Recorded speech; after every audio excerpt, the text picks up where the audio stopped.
Beneath the dark trees of Polygon Wood near Ypres, smashed concrete and undulating ground testifies to the 4 years of fighting that took place here during the Great War.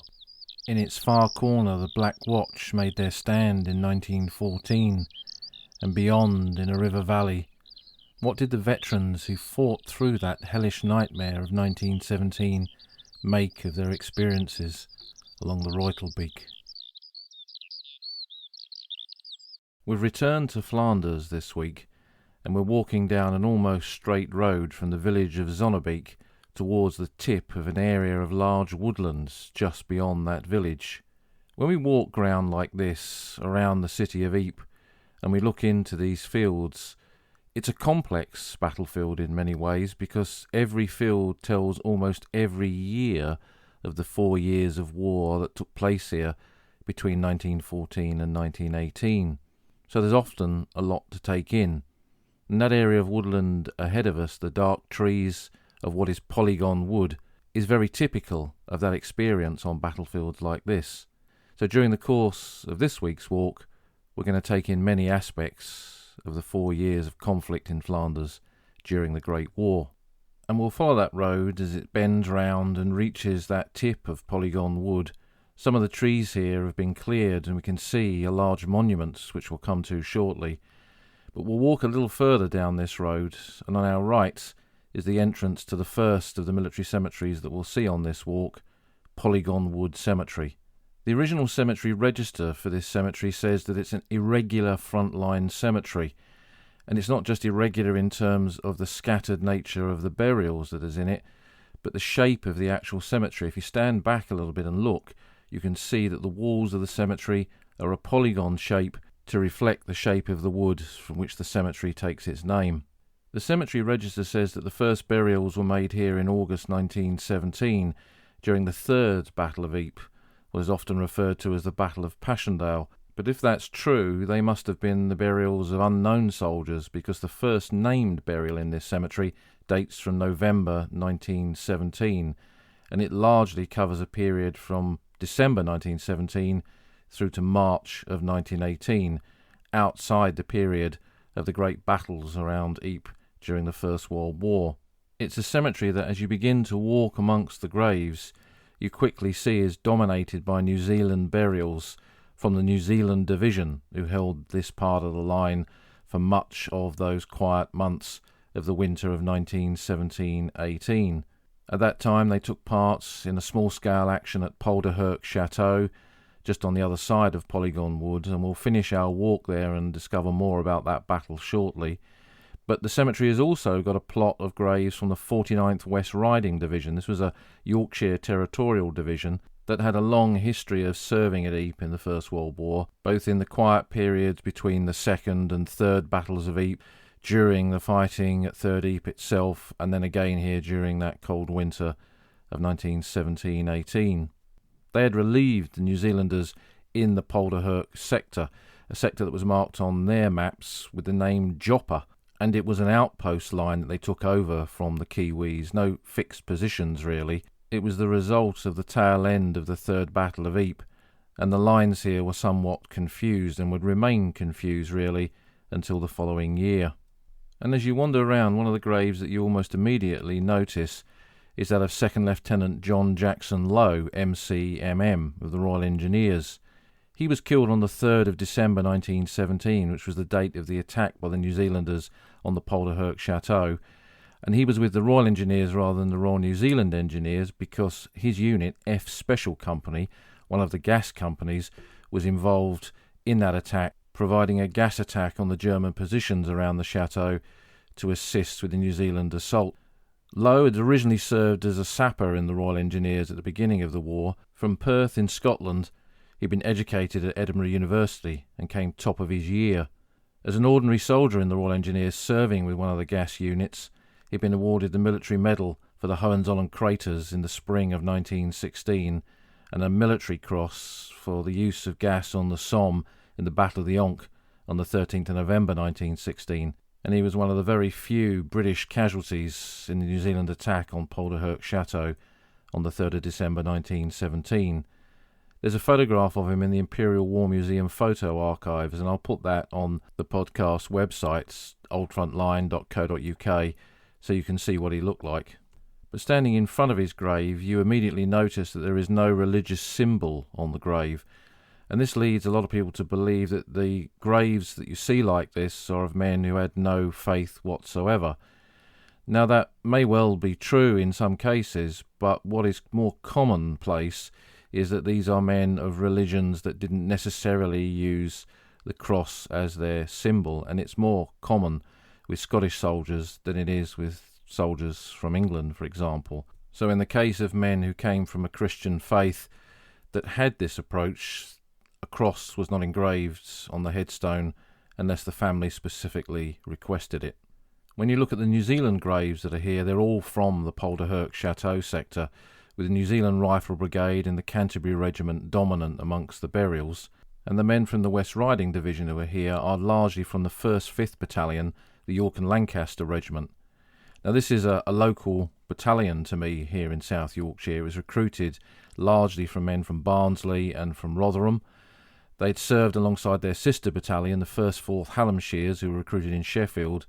And this particular unit had been at the front since April 1915. And when you look at some of the casualties here, they are some of their early lads who joined up, often pre-war or at the beginning of the war, to serve. So there are both Barnsley and Rotherham men amongst the casualties that are in this cemetery. And that includes one of their officers, Captain Charles Frederick Willis. He was from Rotherham. He was an original member of the 1st 5th Battalion, came across to France in April 1915 and served with them in the gas attack along the Ypres Canal in December of that year, then on the Somme at Thiepval on the first day, and the fighting around the Schwaben Redoubt. Later with them in Flanders in the battles of Passchendaele, the 3rd Battle of Ypres, and survived all of that only to be killed in a quiet sector like this. The battalion war diary says that he'd just been promoted second in command of the battalion, and looking at the other records that we've got of him, he was a man who led by example, and having taken over this difficult sector of outpost trenches from New Zealanders, he was killed whilst doing the rounds in the line. So he was going around making sure that his men were okay, that the positions were as secure as they could be, and that everyone knew where the enemy was and were on full alert. And in doing that, of course, in this exposed, smashed landscape that this battlefield was by the end of 1917 and the beginning of 1918, he was vulnerable and was killed doing his duty. Like so many Rotherham men who died in the ranks of the 1st 5th York and Lancs, their local battalion, Captain Willis is recorded and remembered at home as well, at the Rotherham War Memorial in Clifton Park. Now, as we wander around this cemetery and perhaps our eyes look at the strange polygon shape of the walls that surround the burials, we might notice that at the rear of the cemetery there is a gate that seems to lead nowhere. At one point, up until the 1950s, it led to another cemetery, not a British and Commonwealth cemetery, but a German one. This was a German battlefield cemetery known as the Kriegerfriedhof der Reserve Infantry Regiment No. 248 at Polygon Wood, as the Germans called it. So this was a Kriegerfriedhof, a warriors' cemetery. You remember from the episode that we had on Langemark, we spoke about the difference between Soldaten and Krieger, soldiers and warriors, and this is how the dead of Germany was depicted in the First World War as warriors. So this cemetery from the 248th Reserve Infantry Regiment was started by them in the early summer of 1915. This ground had been swept up in the Second Battle of Ypres in April and May, and this was now behind the German lines, some way from the actual front lines. And the 248th Reserve Infantry Regiment had been serving in the ground around Hoog on the Menin Road and on the Bellewaerde Ridge.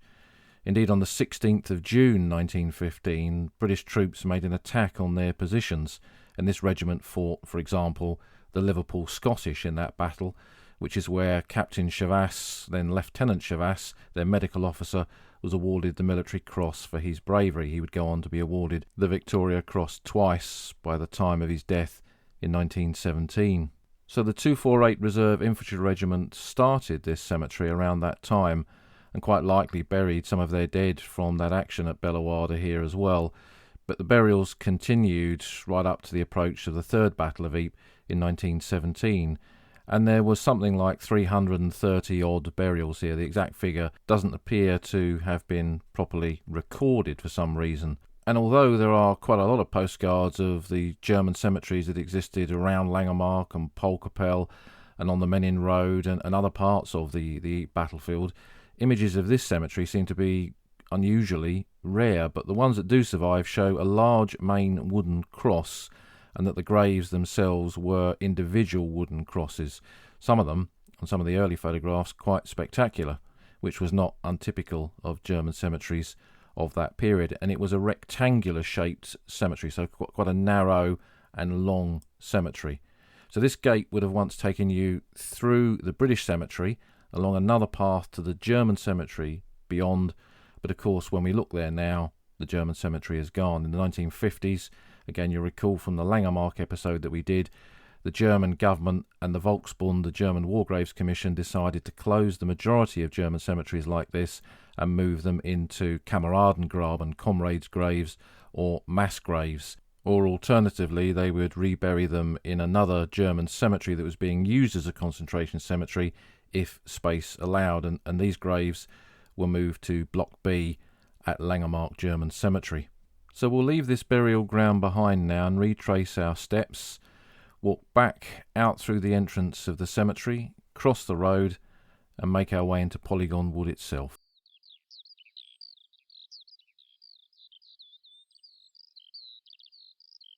So as we come into the wood via this path, we can see ahead of us a large mound with a memorial on top, and through the trees to our right we can see the white splash of stone from another military cemetery. But before we continue, let's ask ourselves, what is Polygon Wood and how does it get its name? Well, the shape of the wood, when you look at wartime maps and aerial photographs, it's clearly a polygon shape, not a true polygon, but enough of one to give the wood its name. Before the Great War, the wood was owned by the Belgian government and it was used as a Belgian army training ground. Again, when you look at the wartime maps of the wood, there's a strange sort of circular shape in the middle of the wood. It is essentially a velodrome. It's an area where cavalry and horses marched round and round in training. And the mound that we can see ahead of us was part of a musketry range that was here, that was used up until 1870 by the Belgian army for musketry practice. So they would fire their weapons on a firing range, and the mound, the butte or the butte, would absorb the bullets that missed their targets or went through the targets. So the woods was a training ground, and although it might not have been as well used in 1914 as it had been in the 19th century, it was still owned by the Belgian army. And when I first used to come to Ypres in the 1980s, outside the area of the cemetery and memorial where we are now, the wood was completely inaccessible. It wasn't public land then, which is quite hard for some modern visitors to the battlefields here to really understand. So you couldn't really go wandering around in the wood and see what was there. It's only in recent times that these woods have become truly public, which is a really good thing.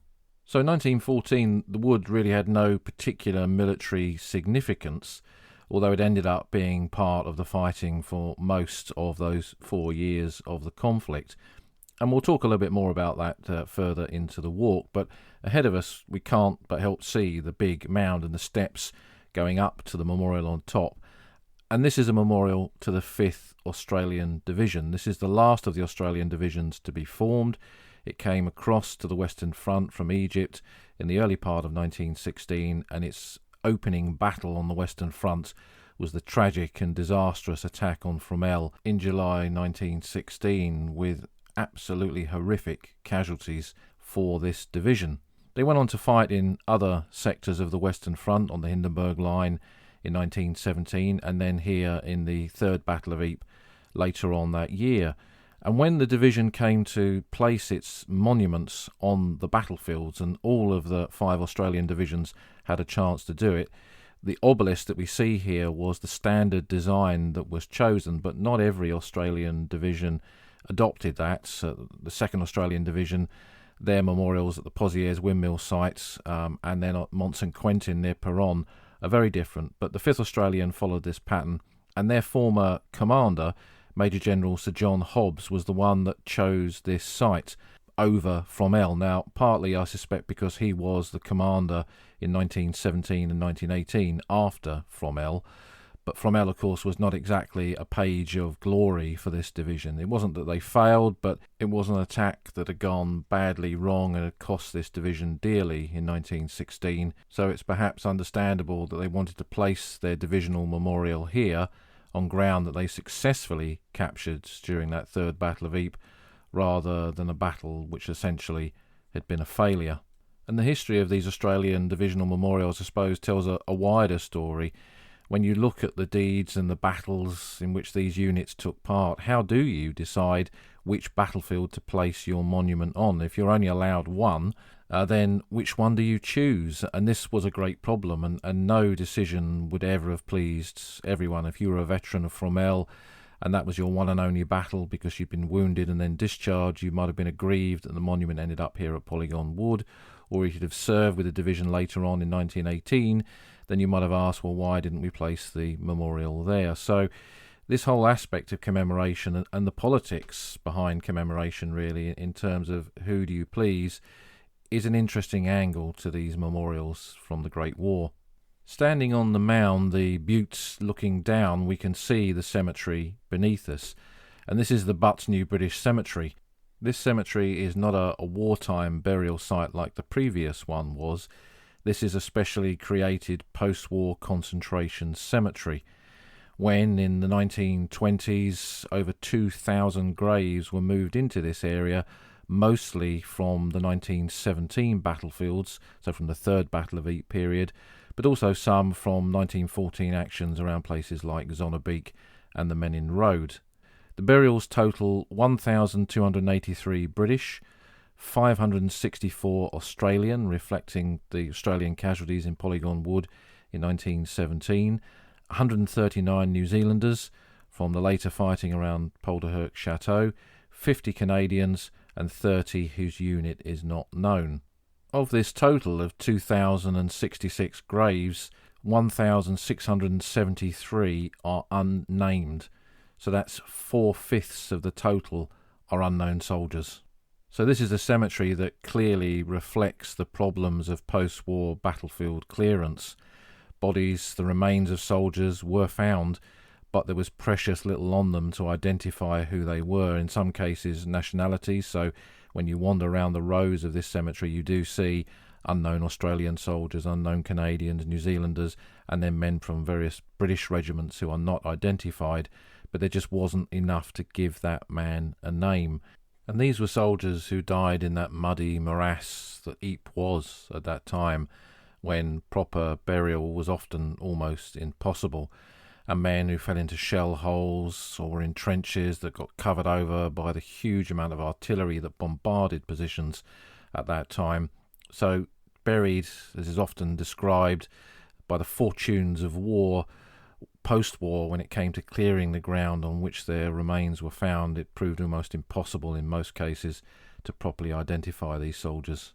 But amongst the identified burials in this cemetery is the grave of Lieutenant Colonel Alan Humphrey Scott, DSO, of the 56th Battalion Australian Imperial Force. He was a 26-year-old battalion commander from New South Wales. He joined what was the equivalent of the Australian Territorials before the war as an officer, and when the war broke out, he became a platoon commander in the 4th Battalion AIF and served with them at Gallipoli in 1915.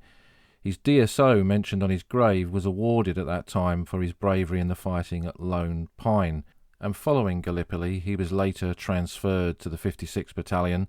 He had a younger brother serving in the battalion as well, and he eventually became their commanding officer.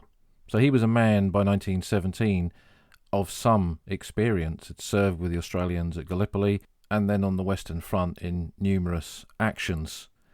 On the 26th of September 1917, his battalion had been one of those involved in the capture of Polygon Wood, and there's a bunker that we'll see later on in the walk that is named after him in the area where his battalion was. But we'll see on his headstone that his date of death is the 1st of October, and buried not far away is Lieutenant Colonel Dudley Turnbull of the Manchester Regiment. The 56th were about to be relieved by the Manchesters by Turnbull's men. and Scott was showing Turnbull around the positions that his battalion was about to take over when they were spotted by what is said to have been a German sniper.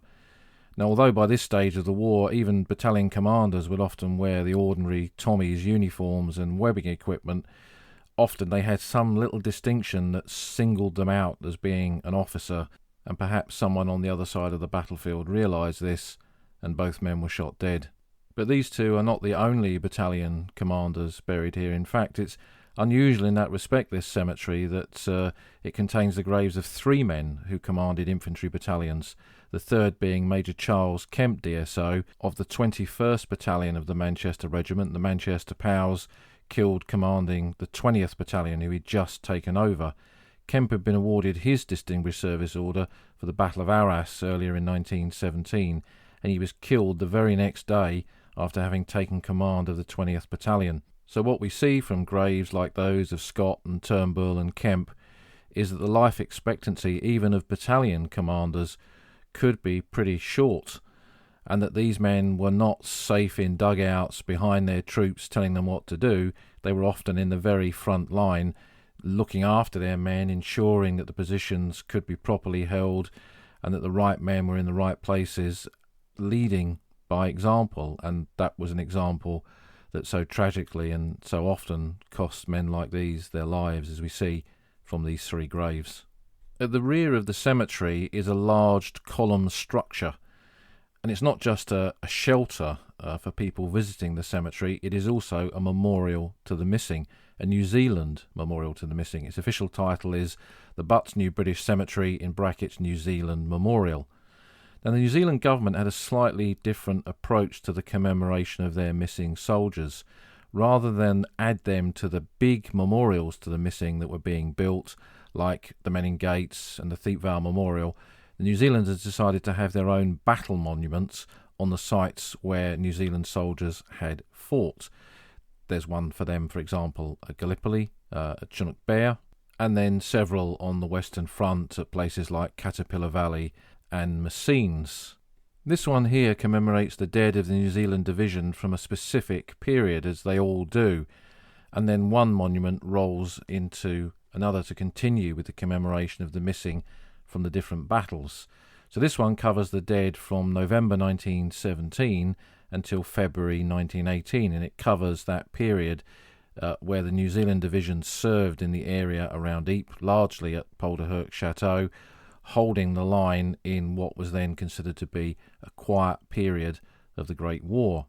During this time in the line, the New Zealand Division lost 452 men killed in action and had 89 missing. But the memorial commemorates 348 men. So when you look at it, you can see that the majority of their dead from that period, a so-called quiet period, do not have known graves. And I think what that reflects is the nature of the grounds, that it was difficult to bury the dead. And of course, the following year, as 1917 merged into 1918, there would be more fighting in this area of the battlefield, first in the spring with the German offensives of April, and then in the Allied counter-offensives, the final and 4th Battle of Ypres in September and of October of 1918. And it's likely that many New Zealand graves, indeed many other graves, were lost during that period of the war. When we look at the panels of this memorial, we see that it's dominated by 2 particular regiments, the Otago regiments with 127 commemorations and the Canterbury Regiment with 91. Pretty much all of these are men killed in December 1917 in that battle at Polderhoek Chateau. But generally, the majority of the men on here are killed just holding the line, in those isolated positions out on the front line on the eastern edge of the Ypres battlefield during that cold winter of 1917-18.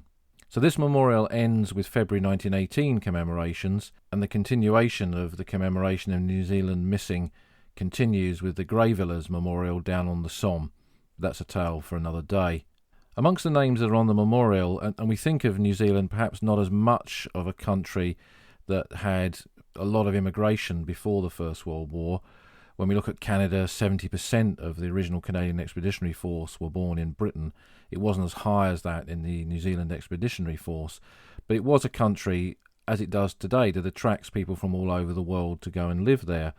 And one of the more unusual names on the memorial is the name of Rifleman Ratan Chand Mehra of the 1st 3rd New Zealand Rifle Brigade, who was killed at Polderhurst Chateau on the 3rd of December 1917. He joined up at the very beginning of the war in 1914, and he served at Gallipoli and then on the Somme, and his name gives us a clue. He wasn't born in New Zealand. He'd come to New Zealand from India. He lived at Sutton Mandi in Ratchapia, Bahol in the Punjab, and he's one of a number of Indian-born servicemen that I've found who died not with the Indian Army, but died serving with regiments and corps of different Commonwealth forces, having emigrated from India to those countries. And to have a name like this, it's quite good when you come here with school groups that often have students from the British Indian community, and you can show them that men from India served in a wider context than just the Indian Army, and that they are represented on almost every battlefield of the Great War. We'll go through the memorial now to the rear with the cemetery behind us, and there's a gate here, a gate that takes us out of the cemetery and into one of the rides that cuts through this part of Polygon Wood. And here we'll continue with our walk. The ride that we're walking down is now the main central ride that comes through the middle of the wood, but the wood itself is crisscrossed with these. And these rides were built to allow access to the wood, to act as fire breaks. But that large circular-shaped velodrome ride that was cut through the middle of the wood to enable the training of cavalry before the Great War was never put back in place when this wood was replanted in the 1920s. As we walk down this central ride, it's worth thinking about the fighting that took place here in Polygon Wood, not just in the battles involving the Australians, because with the exception of 1916, there was fighting here in the wood for almost every year of the war. In 1914, British soldiers dug in along the edge of the wood and fought in the fields beyond, as we'll see when we get to Black Watch Corner later on in this walk. In 1915, the German gas attack came through here and pushed the British back. British troops returned here in 1917, with Australians capturing the wood in the Third Battle of Ypres. And then the Germans captured this ground in April of 1918 in their final advance here in Flanders. And in the autumn of the same year, the Fourth Battle of Ypres pushed the Germans back, and this ground was finally liberated. By the time the conflict was over, nothing really remained of this wood. When we look at 1917 aerial photographs when the Australians were here, it was a matchstick wood really. There was just splintered trunks left from where the trees had been.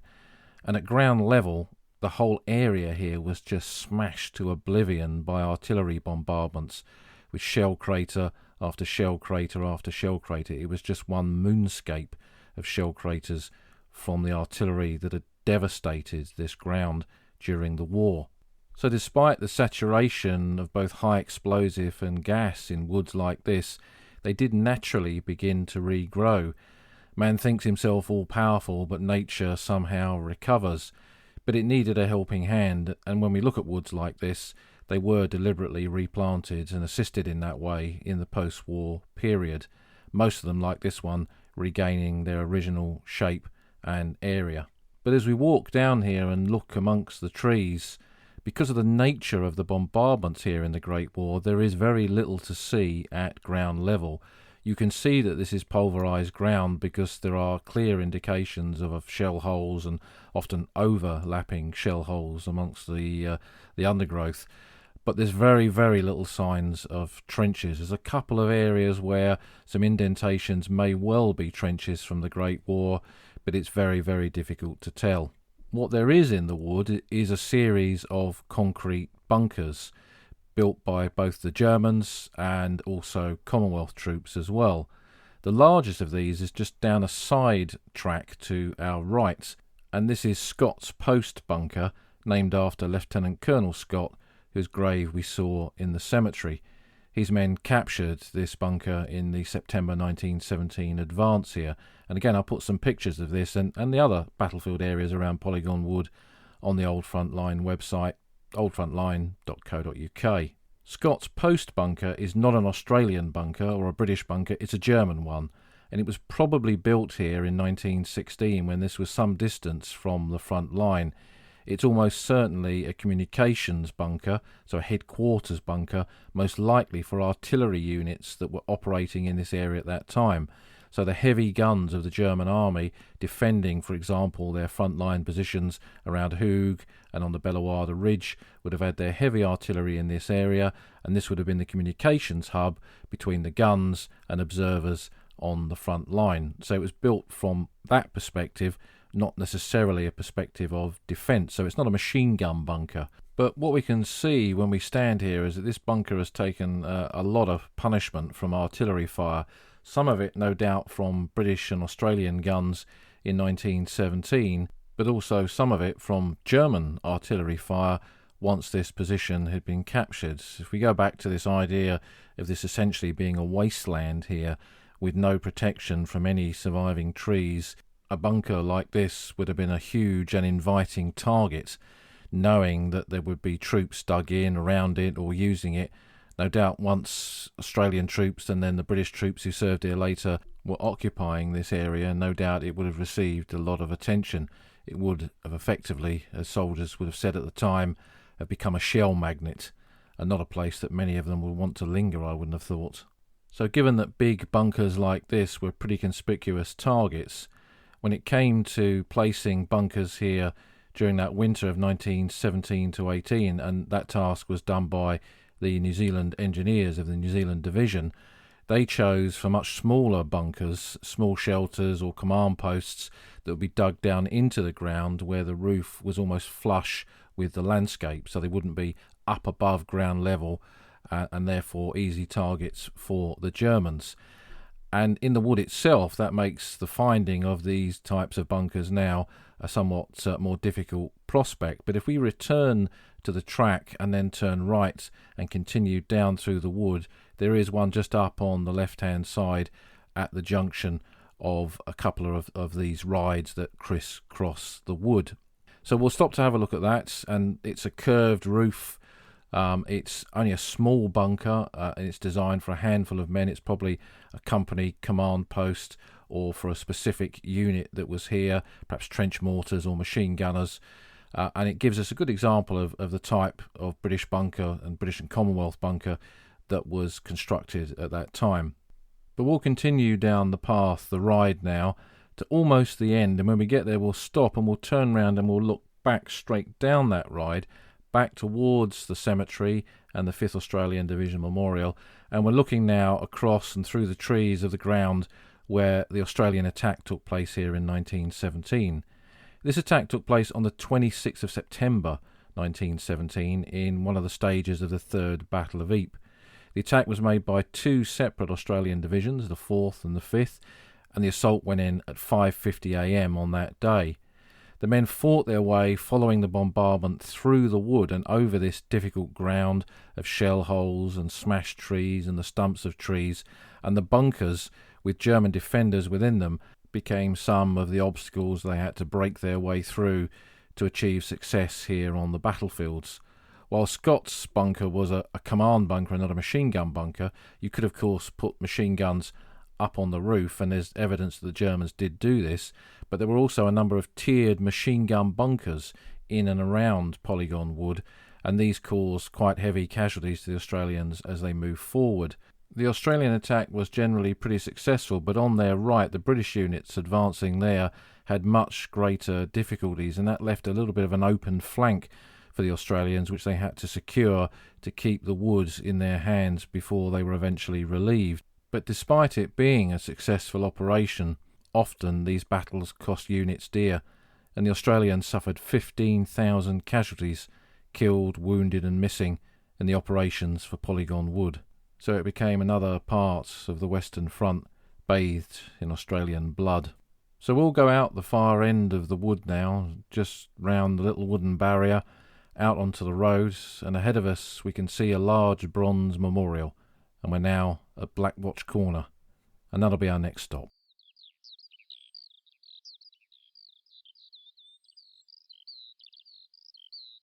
Where we've come out, this corner of the woods joins a road, the Oude Kortrijkstraat, and it's a road that runs from the Menin Road right across this part of the battlefield, past places like Nonneboschen, for example, past Polygon Wood, and up towards the Bruinzeinde Ridge. But this area became known as Black Watch Corner following the fighting here in the First Battle of Ypres of November of 1914.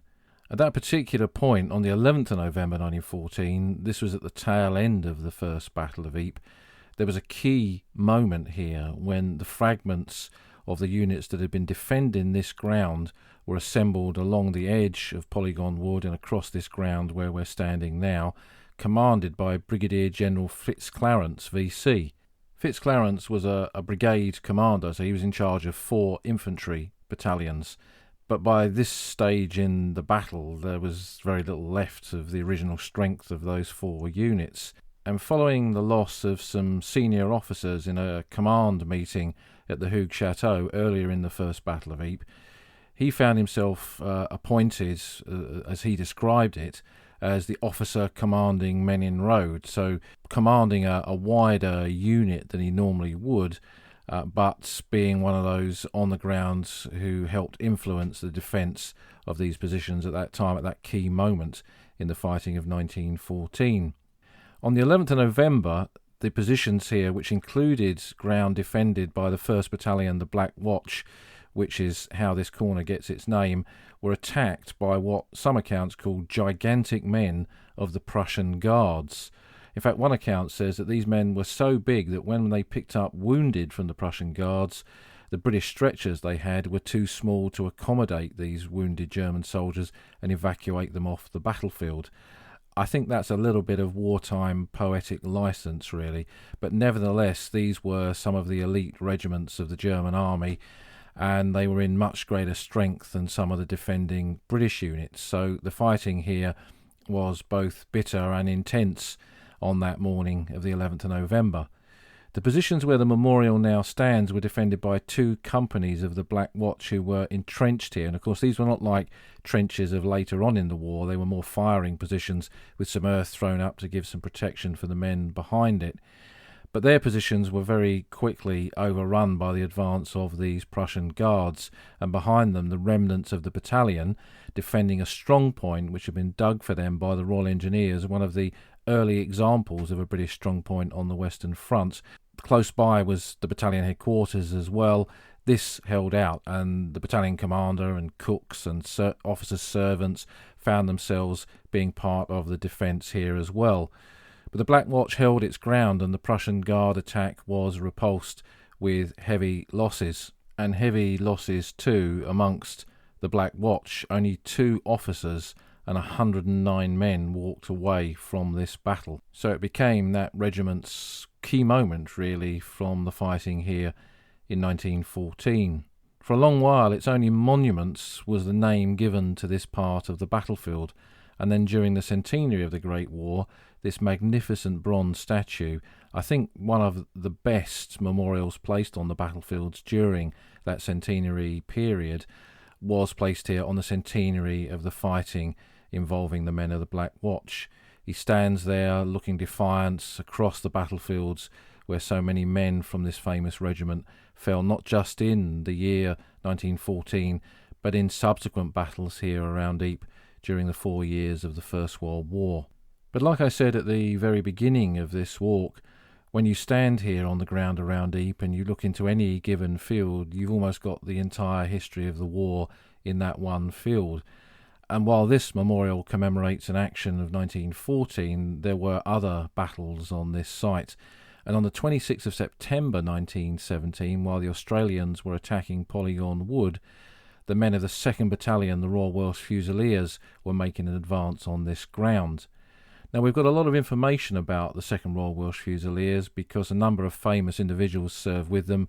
Siegfried Sassoon, Robert Graves, 2 of the war poets as an example of it. Frank Richards, who wrote an account of the war called Old Soldiers Never Die, which is one of the best ordinary soldiers' accounts of the war. He too served in this battalion. And Captain J.C. Dunn, the medical officer of the battalion, published a book called The War the Infantry Knew, which is where he collected together the stories of men who'd served in the battalion and wrote this incredibly detailed account of what the battalion had done. But he missed out one particular story relating to the ground where we are now. And we know something of this story from Frank Richards in Old Soldiers Never Die. So what happened here that day that led to Dunn excluding it from this history that he wrote? Well, the attack had gone in on the 26th of September, and the commanding officer, the second-in-command and the adjutant had all become casualties. Most of the company commanders had become casualties, and what was left was a small group of young and very inexperienced officers, where it was clear that they didn't have the experience and perhaps determination under the circumstances necessary to continue to lead the battalion forward or even help protect it from any German counterattack. So at that point, Captain Dunn, who was the regimental medical officer, his task was to tend the wounded, not to fight in battles. Technically, as a medical officer, he was prohibited from doing so. He had to make a decision. Now, Dunn had served in the ranks in the Boer War. He'd been awarded the Distinguished Conduct Medal for his bravery. And because of his own combat experience, he realised what a critical situation the battalion was in. So it is said that he tore off his Royal Army Medical Corps collar badges from his uniform and threw them into the mud, picked up a rifle and took command of the battalion, saving the day. For this bravery, he received no decoration. In many respects, men like Richards, for example, believe that Dunn should have been awarded the Victoria Cross for that day, but technically he'd broken his covenant as a medical officer, and for that perhaps the military authorities felt that he could not be rewarded. For Dunn, when you read between the lines of the man that he was, James Dunn was not a man to solicit praise, and I think that the fact that he did his duty as and when required would have been enough for him. But it's an interesting story. And Richards himself, who was here by this stage of the war, was a highly decorated soldier, having been awarded the Distinguished Conduct Medal and the Military Medal as a signaller with the 2nd Battalion. And those books by Richards, Old Soldiers Never Die and The War the Infantry Knew, are really highly recommended reading. Incredible books, incredible detail about the experience of one infantry battalion on the Western Front. So we'll bid our farewell to this soldier of the Black Watch. We'll return to the road, the Oude Kortrijkstraat, and we'll turn right, keeping the wood on our left, and we'll walk past 2 farms on our right and come to a corner of the wood on our left and then another farm on the left-hand side. And just past that, there's a little track on our right that goes across the fields.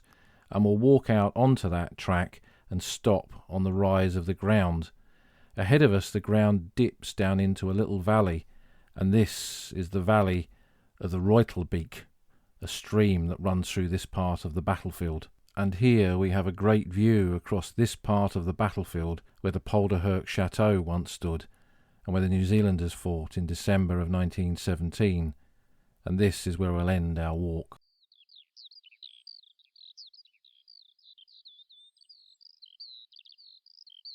The Polderherk Chateau that once stood on the other side of this valley of the Reutelbeek was built in the mid-19th century. It was called the Flower Castle by local people. It was set in a little area of woodland with outbuildings, and it was covered with flowers. War came to it in 1914, and eventually it was captured in the Second Battle of Ypres in 1915 and was used extensively by the Germans. I've got a very good German contemporary postcard of it, which I'll put on the Old Front Line website, oldfrontline.co.uk. The whole area of the chateau covered about 30 hectares, and by 1917, at the tail end of the Battle of Passchendaele, it was still in German hands. On the 3rd of December 1917, the New Zealand division that had just taken over this sector did a 2-battalion attack on the chateau to try and push the Germans back. These battalions of the Otago Regiment and the Canterbury Regiment sent 2 companies forward side by side to try and bite off the little salient that the chateau caused. It was a bright and frosty morning, but the Germans had a lot of pillboxes here built into some of the rubble of the chateau buildings, but also separate pillbox constructions, and they inflicted heavy losses on the advancing New Zealand soldiers. Private Henry James Nicholas of the New Zealand Expeditionary Force was awarded the Victoria Cross, for example, on this day for taking out a 16-man strongpoint on his own, putting that out of action, enabling the men from his Canterbury regiment to continue with their advance. Henry Nicholas survived this engagement and went to Buckingham Palace to be presented with the Victoria Cross for his bravery by King George V. But he returned to the front and was killed near Le Quesnoy in October 1918, so sadly never returned home to his native Christchurch. This was a battle that cost the New Zealanders over 500 casualties, with more than 100 dead. A small-scale action, but a costly one, and we've seen many of the soldiers who fell in this action, both in the cemeteries that we've walked through and on the New Zealand Memorial in Polygon Wood. The chateau was never rebuilt. After the war, the owners of chateaux like this were given compensation by the Belgian government, and the owner of this one, Octave de Landas, just decided not to rebuild it after the war, so the ground on which it stood is now agricultural land, a ground so hotly contested during the years of the First World War. But while the New Zealand action here took place in December of 1917, there had been many previous engagements along this area of the Reutelbeek stream. And I think, when I stand here, of two veterans that I knew and interviewed in the 1980s and 90s. These were Ron Short, MC, and Hugh Parry-Morris, MM. Ron Short was a Sussex lad. He was born in Eastbourne, and he'd enlisted originally in the 11th Royal Sussex, the 1st South Downs Battalions, and had been wounded in the fighting at Richborg on the 30th of June 1916. He'd later got a commission in the Queen's Royal West Surreys, and he'd served with them on the Hindenburg Line in the fighting around Arras, and then here at the Reutelbeek in the Third Battle of Ypres. He was subsequently awarded his military cross for bravery in the fighting in this area in October of 1917 during that Third Battle of Ypres. He went on to then serve in Italy in the final phase of the war with the 2nd Battalion, the Queen's Regiment, and he said that coming out of what he described as the swamp of Passchendaele and being sent off to Italy, it was like being sent on a holiday. The horrors of this battlefield were very difficult for him, despite being an educated man, to really articulate the morass and the shell holes and the utter desolation. It was something that often stopped him dead in his tracks when he was talking about it. And Hugh Parry-Morris, who was not far away from him with the Honourable Artillery Company, he was awarded the military medal for his bravery here in the fighting along the Reutelbeek at around about the same sort of time in October of 1917, and he too went on to Italy for the final phase of the war. But it's Ron Short's description and the way he described this ground that I'll always remember. He said to me, "Lads, you have no idea how bad it was there, how bad the mud was, how exposed we were in those positions, and we felt as if we were no longer on an earthly plane. Somehow we were somewhere else. It resembled nothing like we'd ever seen before and would thankfully ever see again." And when he said that, he would go quiet and he would pause, and I could see that his mind was back in this valley, back around the Reutelbeek, thinking of the men that he'd taken into action that day who perhaps never returned. And when we stand here today and we see this plush landscape of Flanders returned as it should be to agriculture, to farming, it's once again a place where people live their lives and are happy and content, and that can only be a good thing. So when we stand here, we reflect on these things. We think, perhaps, of the accounts of men like Ron Short, who knew this ground when death stalked their paths at every opportunity, who saw it at its worst. And I guess that's the power of places like this, the power, the connection that we have to the old front line.